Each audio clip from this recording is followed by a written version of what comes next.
calling 2300720, people vs. Tubton.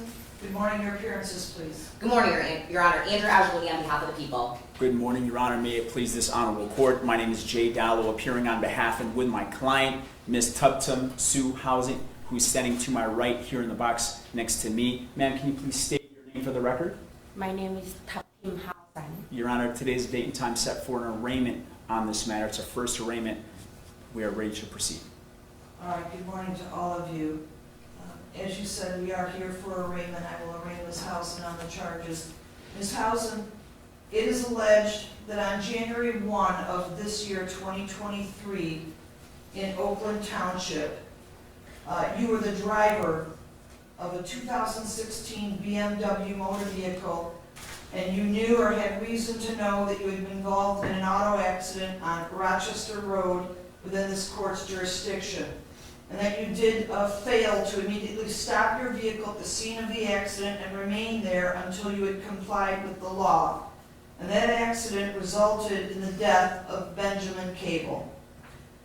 The formal charge is failing to stop at a scene of an accident resulting in death. That's a felony. It's punishable by up to 5 years in prison and or up to a $5,000 fine, plus court costs and state fees. Do you understand the charges and the potential penalties? Do you understand the charge that the judge stated to you? Yes. I can't hear you. Yes. Please keep your voice up. You have a number of rights associated with this charge. I'm going to list them for you right now. You have the right to have a preliminary examination in this case. At that preliminary examination, the prosecutor must prove two things. First, probable cause that this crime was committed. Second, probable cause that you, Ms. Housen, committed this crime. Do you understand that? Yes. You do not have the burden of proof, but you may present a defense if you wish, even at the preliminary examination. You have the right to have your preliminary examination within 21 days of today's date. There's also a probable cause conference that will be set within 7 days of today's date. I will enter a not guilty plea on your client's behalf, sir. On a random draw, on a blind draw, this case was assigned to me.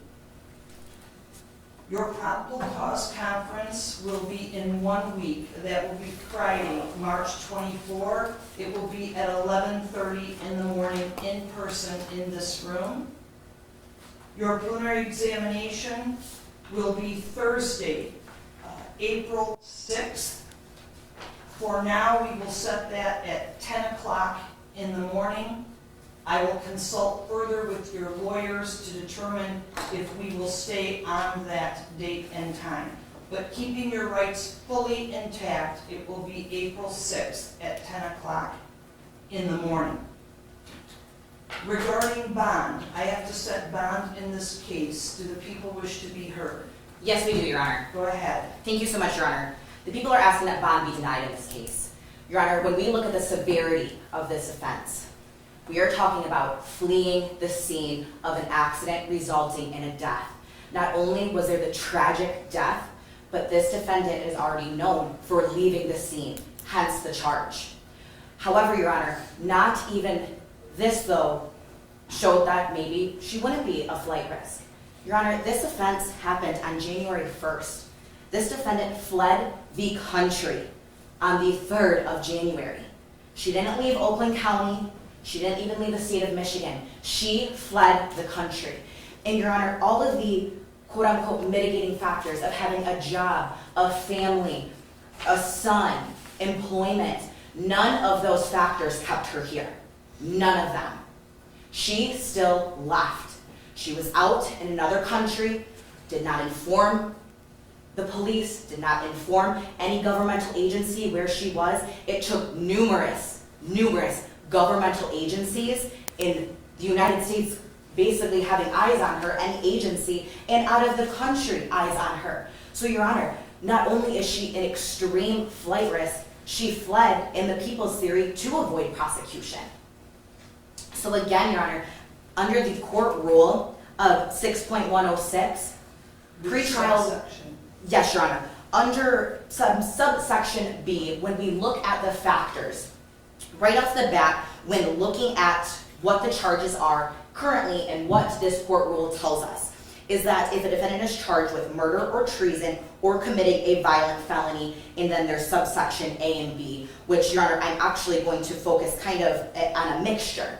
Because what we have here in the court rule, it's not all inclusive. It leaves out quite a few factors. And in my opinion, Your Honor, it leaves out a factor of crimes such as this, where this doesn't constitute a murder conviction, but there was a death.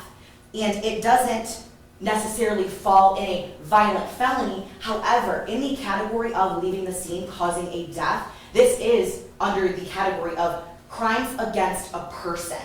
So, Your Honor, I believe that the court rule, when we have to look at legislator intent, what did the legislators intend when coming up with the statute, and then the court rules outlining what we can, or what a court, rather, Your Honor, can and can't do. And I believe that it falls in the gray area, allowing Your Honor to deny bond. And Your Honor, if I may further argue that if the court does not find that legislator intent did in fact highlight this, or not necessarily the court rule doesn't highlight this, but the legislators did intend, it just does not explicitly state, then I would say, Your Honor, if the court feels that a bond is necessary, I would ask for a $5 million cash bond.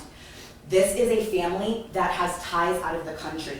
They do have means to post, Your Honor. However, again, based on the severity of losing someone in Oakland County, in our community, a young man, and having this defendant not only allegedly leave the scene, but leave the country, I believe both arguments would be appropriate here, Your Honor. I have a question for you. Yes, Your Honor. Michigan Court Rule 6.106 subsection B.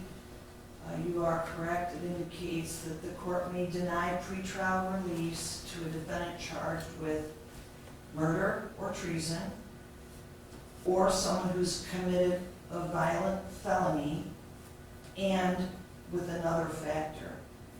I would consider that being struck by a moving vehicle and losing your life is a violent act.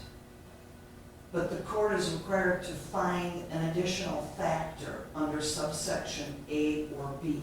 So let me ask, under subsection A, at the time of this event or alleged event, was the defendant on probation, parole, or released pending trial on another violent felony? No, Your Honor, not at the time of the offense on January 1st. At the time of this offense, had the defendant been convicted of 2 or more violent felonies under the laws of this state? No, Your Honor.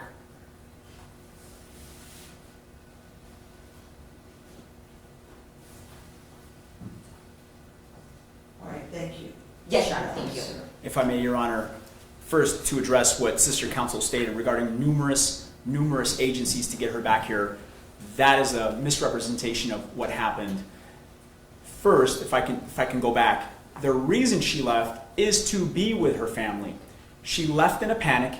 She didn't know what to do. She's never been in a situation like this. She's been in the United States 12 years of her life. She's 57 years old. She's married to her husband, Stephen Housen, who's seated in the gallery. She went to Thailand to see him. He was there. He travels for work. He was there.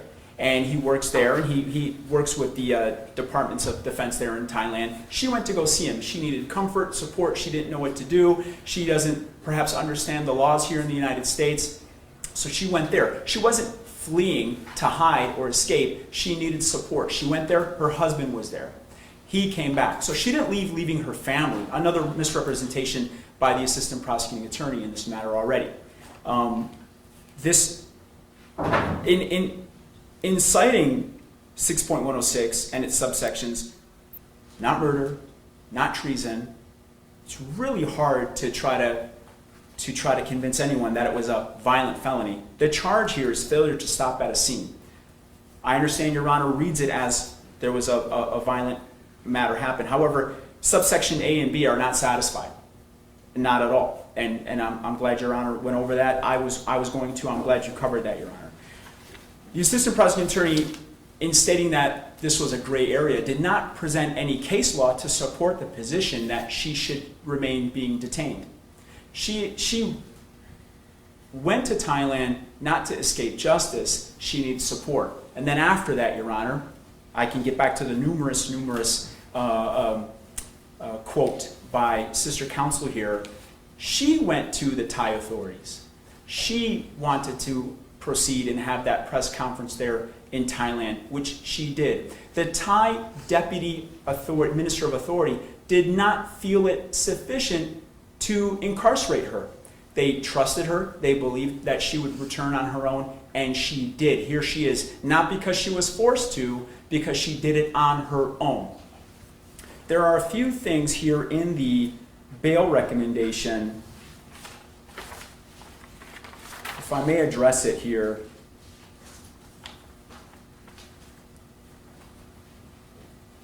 Employed full-time at Whole Foods. I believe it stated there 10 years. She's actually been, or 9 years, but she's been with Whole Foods for 11 years. She was at their Rochester location, then their Troy location, their Birmingham location. So she's always with Whole Foods. In fact, this matter, the January 1st matter, is because she's never missed a day of work in her life. She's never called in sick.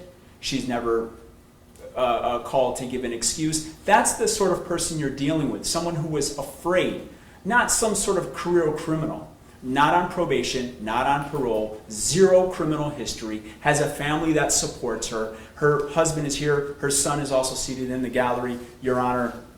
She is 57 years old. She's been married to Mr. Housen 25 years. They have 2 children together, Paul and James. She's been living in Michigan 12 years. She's a United States citizen. She's been gainfully employed nonstop.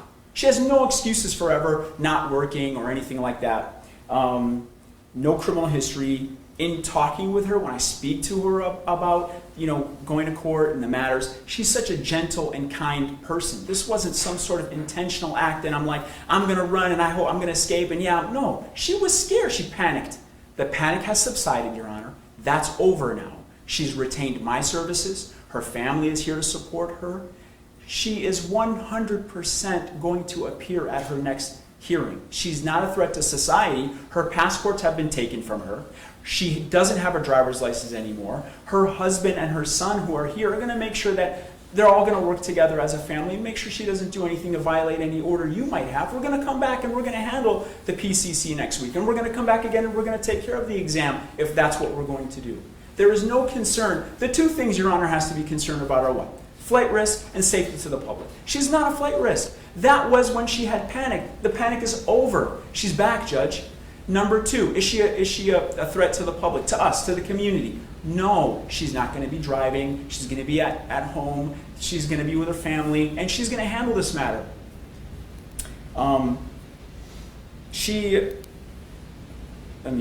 Court's indulgence, Your Honor.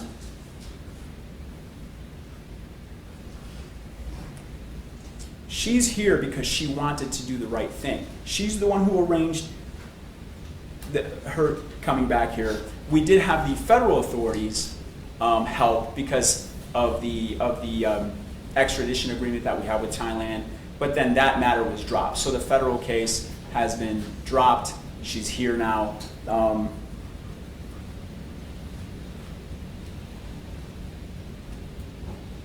I don't know where the APA, in her recommendation, should you not allow her to have bond, how the APA can justify a $5 million bond. She stated she has a means to post it without citing any evidence as to how she has the means to post a $5 million bond.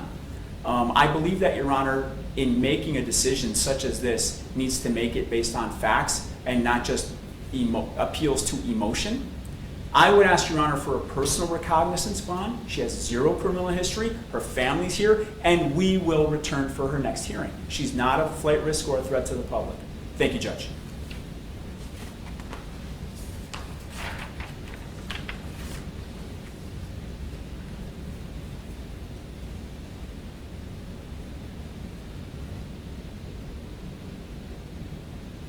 She's accused of committing a crime on January 1st, and she then felt it was time to go visit her husband in Thailand?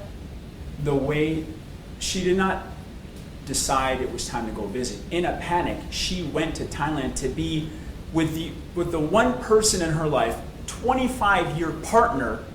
Who else is going to give her support? I'm not challenging you, sir. I Oh. just want to understand before I rule. Yeah, I wouldn't put it. My next question, was her ticket one-way or round trip? It was a one-way ticket, if I'm not mistaken. It was a All one-way right, ticket. my next question, when did she plan on returning?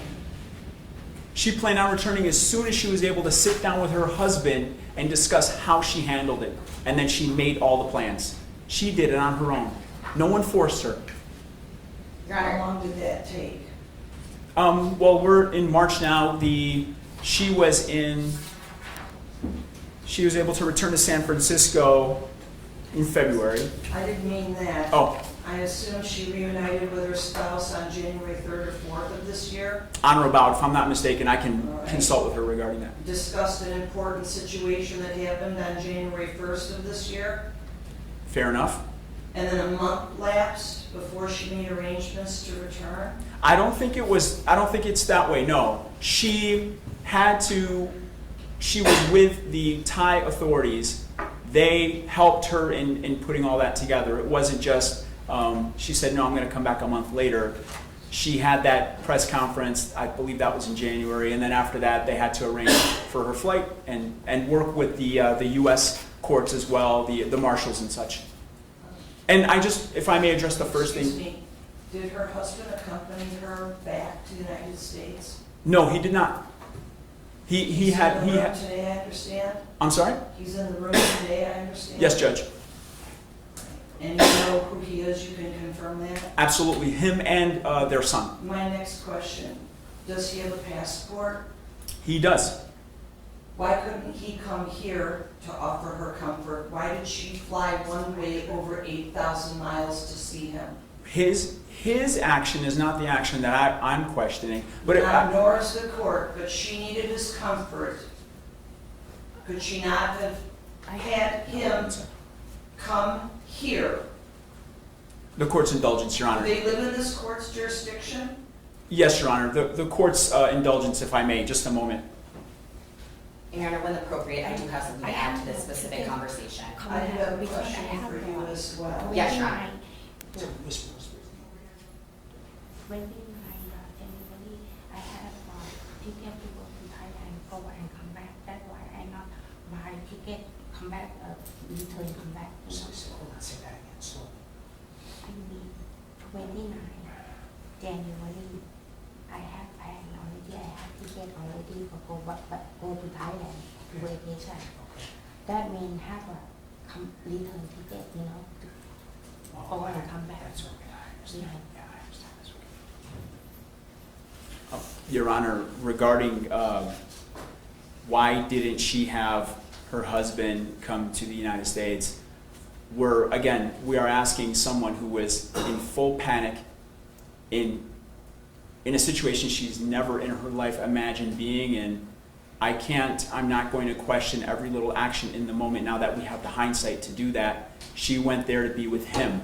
I don't think she perhaps wanted to say, hey, I'm going to pull you from your very, very important defense work that you do there between the U.S. and Thailand, come over here. She went over there. Was it the best decision of her life? No, it wasn't. My whole argument is let's not assess her and now say she is this flight risk and bad person because she went there. I didn't mean to challenge you, I just wondered if there was a legal reason why he could not return here, because I'm told he's in the courtroom today. So apparently he has a passport, he used it, and he's here back in this court's jurisdiction. Ma'am, what do you support to say that the defendant could post a bond in the millions of dollars? Your Honor, and I will answer that if I can add one statement prior, and that is that our office has information that actually is the defendant's husband came back on January 5th of 2023 and talked with deputies. So to say that she couldn't come back when it was a couple days after. I'm sorry, who said she couldn't come back? I didn't say she couldn't come back. I said it was all arranged. It was arranged. This is another misrepresentation. I would like Sister Counsel to answer your question, Your Honor. Yes, Your Honor. Sorry, I want to make it clear of what the date the husband came back, because that was in question, not misleading. I wanted to verify that with the court. So again, Your Honor, when it comes to that bond, and maybe I should have said if she can post that bond. Defense counsel knows more about her means than I do. I know that this family, at least the defendant's husband, does leave the country quite often for business, back and forth. So this was a complete guess by Sister Counsel, Your Honor. Your Honor, if defense Don't counsel. interrupt, you'll get your turn, I promise. So again, Your Honor, defense counsel can speak to her financial means better than I can, but the people's job is to protect the public. And bail and bond isn't necessarily to make it easy, so let's give her something she can post so she can get out of here. No, Your Honor. Is she a flight risk? Does she pose a danger to the community are the top two factors that we need to be looking at. So again, and when getting a bond, it doesn't necessarily mean, oh, they can get that. If she can post that, at least that's enough money that hopefully that would be something to ensure her appearance and ensure she does not leave the jurisdiction of Oakland County. All right, thank you. Is there anything else that you need to add before I rule, sir? Yes, Your Honor. You don't need, it doesn't take money for her to have to leave. She's already being put in a position where her passport's been removed. That's if we don't trust her. I'm saying, Your Honor, trust her. Even if she had her passport, even if she still had her driver's license, she's the sort of person that you can trust to address this. The fact that we're arguing all of this is because she acted out of fear and she didn't know what to do. Not because she's some diabolical criminal mastermind who organized the proper return of everything. Of herself. She did it out of fear and out of panic. The panic has subsided. Of course she's afraid to be standing before Your Honor. She's never been in this situation before. She will address these matters. She's retained my services. We're going to be before you. There is no concern. And I'm asking Your Honor again for a personal recognizance bond. And I know it's not an easy decision for this court to make. Thank you, Judge. All right, thank you both for your presentation. The court is going to set the bond, and I am going to comply with the court rule at 6.106.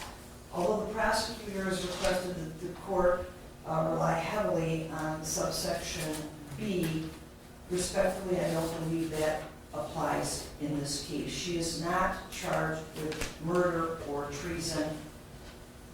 The argument could be made that this is a violent felony. She's certainly charged with felony. Losing your life by having it ended because you're struck by a car is a violent act. It could be interpreted that way. But there's another factor that would have to be present for the court to consider remanding her into custody with no bond. So instead, the court's going to rely on Michigan Court Rule 6.106, subsections D, E, and F. Many of those subsections don't apply, but the ones that do, the court finds significant. One of the issues the court has to decide is if she is a flight risk.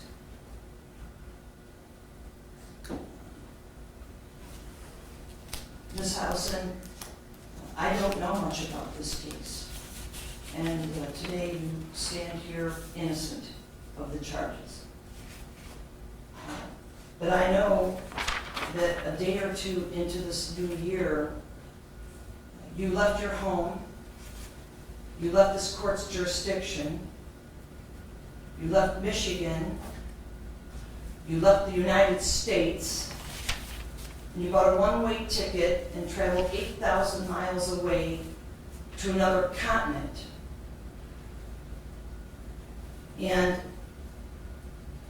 through the coordinated efforts of local and federal law enforcement and the cooperation of two countries, you were brought back here.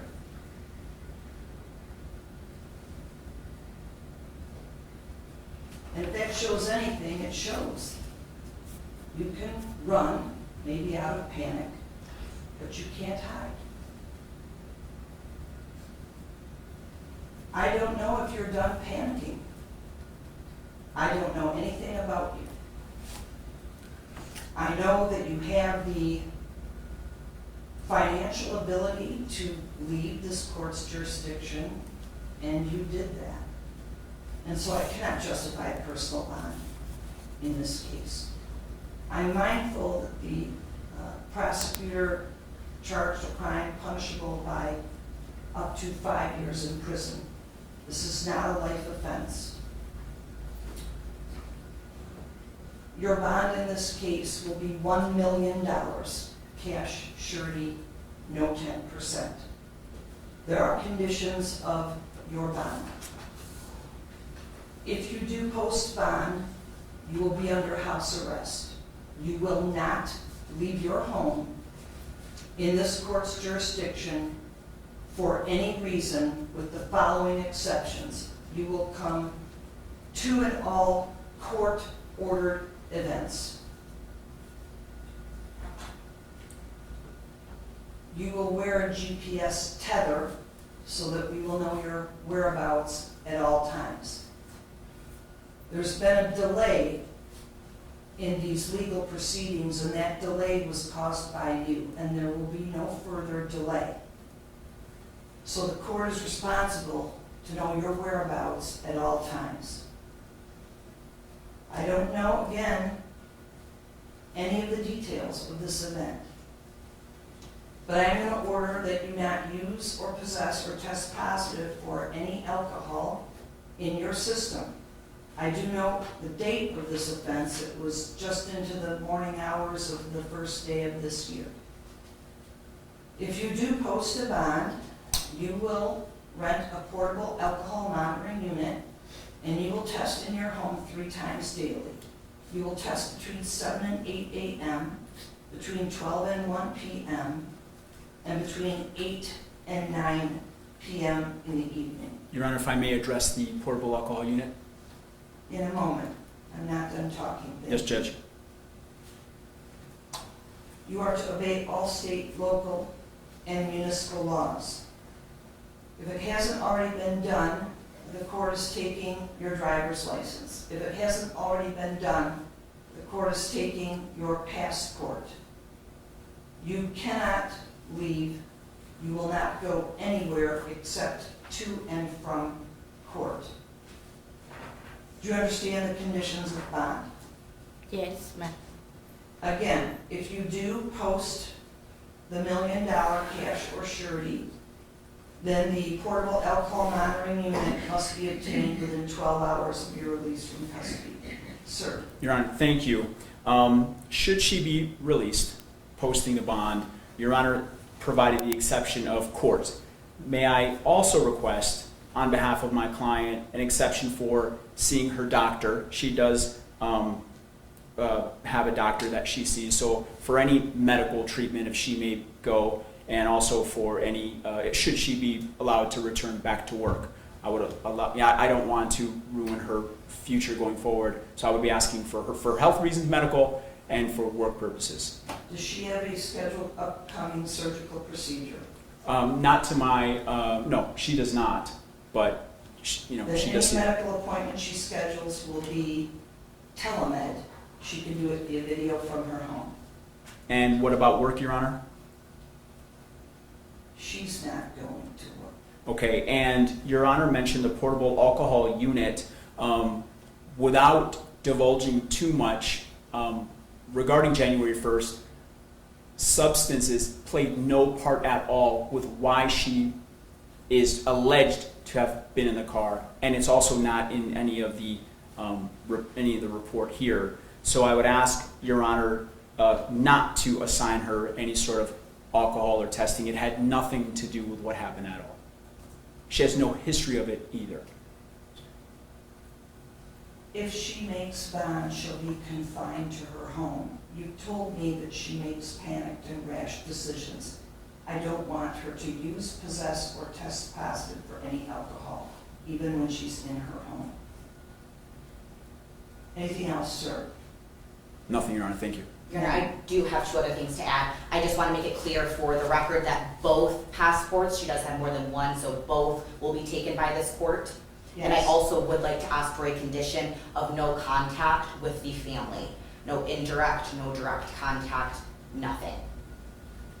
Ms. Howson, you already have no contact with the family of Benjamin Cable.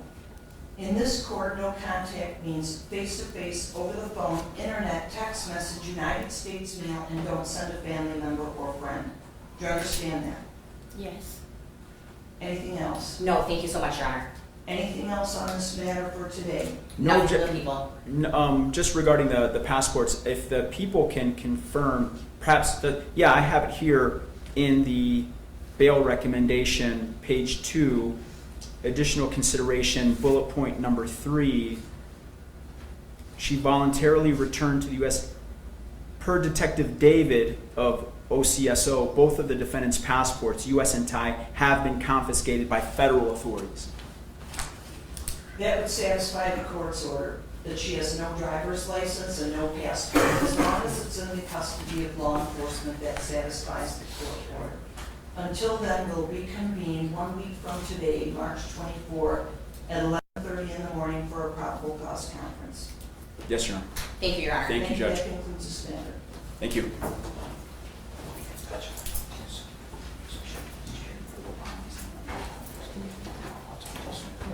Oh, one more thing, if I may, Your Honor, I forgot to mention. We would just be asking for a Thai interpreter for all future hearings. Is there any certain dialect that we should look for, or just someone who speaks Taiwanese?